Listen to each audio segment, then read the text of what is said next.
welcome to the replay. If you want to know more about how to handle your own inner critic, and we've all got the inner critic in your writing, stick around. That's what we're talking about today. So welcome as y'all are joining. Hold on, let me grab my notes. Thank you for the hearts. Yes, and if you're watching on the replay, you can tap hearts and join in the fun. And if you are watching live on the web, hop on the web app. Hop on the app. It's a lot more fun when you guys are in the room. I can chat with you. You can throw down hearts. I know that you're there, which is fun for me. So welcome. As y'all are hopping in the room, I saw Jessica and Keisha. There's Aisha. Jessica says, "Is that time I'm old?" I know. I am.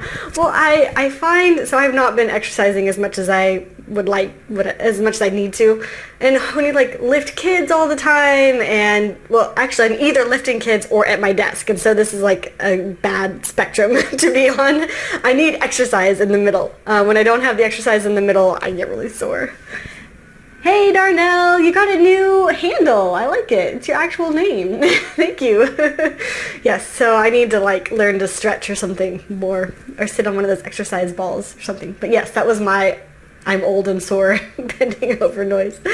Welcome guys. Okay, so you guys know the drill. If you like what we're talking about, you tap hearts and let me know you're there. Hey Aisha.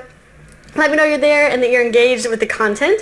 If you are not already following me, hit the Perry Buddy down there, change that plus to a check, and it'll let you know when I'm on live, and you can catch the replay later. And if you know someone else who's struggling with writing, well actually, if you know someone else who's a writer, share this broadcast, because everyone who's a writer struggles with their inner critic every day. It's like the continual struggle of a writer. So if you know someone who's struggling, go ahead and share out. You can share to Periscope, Twitter, or Facebook, and that would be amazing. Okay, so hello. Oh, thanks Aisha for sharing on Twitter. Appreciate that. So today we are talking about how to handle your own inner critic. And this is a huge problem for everyone, really everyone who tries to do anything different in life. You know, it's so easy to follow the normal rut in the road, but if you try to do something different to blaze a new path, like writing a book, that inner critic is going to show up every day. Yes. So who am I? Jessica says, I tell my inner critic to sit down and shut up. Nice. I like it. So I am Morgan Gist McDonald. I'm a writing coach, editor, and author. I run my business and my blog out of paperravenbooks.com. And I take scope notes for you, so you don't have to. Everything that we talk about is going to be at this website, paperravenbooks.com/periscope. And you can always catch replays and transcripts and notes there. And if you are a writer and you scope, you'll notice I used a hashtag in this title. The hashtag is Periscope Writers. And if you do a scope, put that hashtag in so we can find each other and support each other. We're building a community, people, and it's fun. So join us. Okay, so how do we handle our own inner critic? First thing you need to do is start being aware of the empowering voices and the disempowering voices, because we have self-talk going on all the time inside of our head. Some of that self-talk is empowering. Sometimes we are our own best cheerleader. And sometimes those voices are disempowering. So what we're going to get around to is basically that you have to make the choice about which voice you're going to listen to. So, I'm in the same boat as you guys. Every single day I deal with my own inner voices. Sometimes I'm my own best cheerleader, right? I get up in the morning and I start my free writing or whatever, and I'm like, what I'm writing is freaking awesome, and it's going to change lives, and I can feel the tide turning and the waters are rising, and this is going to be amazing, and I feel that sort of effervescent quality, and that's amazing. I love that.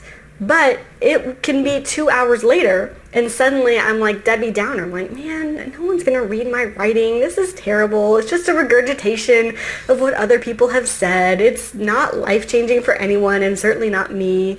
Ho-hum.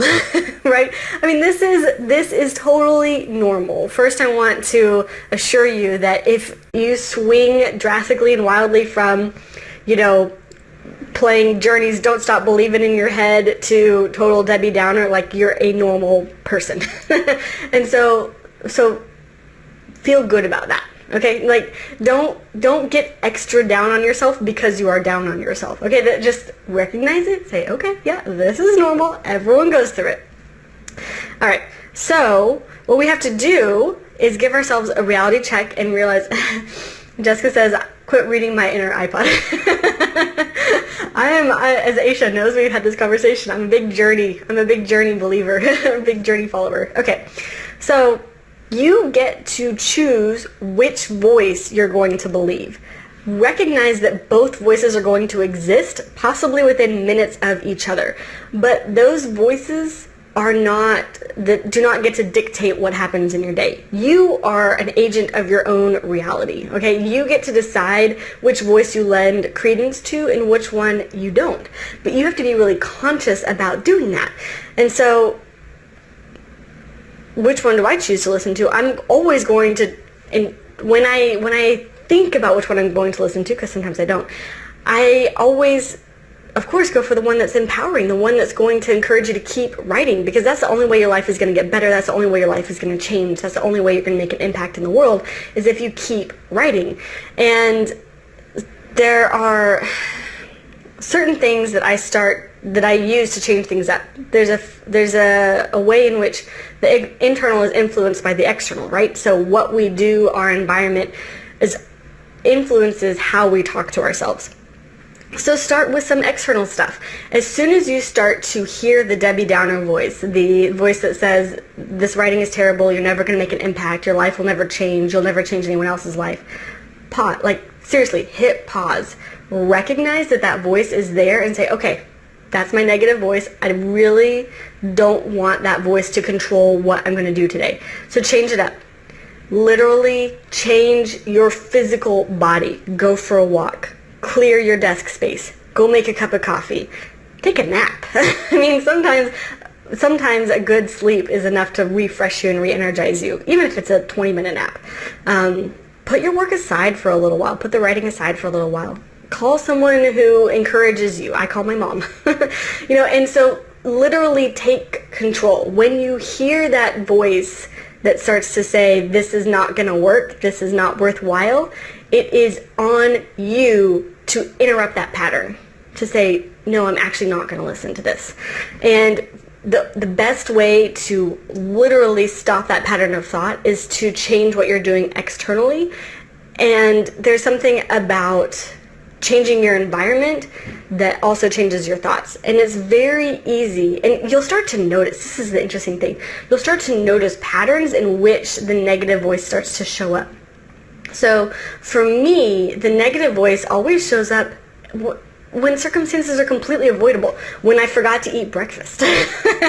When I'm not drinking enough water. When I'm not getting enough sleep. Like these really basic things that when I don't do them to take care of my body, the negative thoughts just flood in. And it's like, duh, like half of these are avoidable if I would just take care of myself.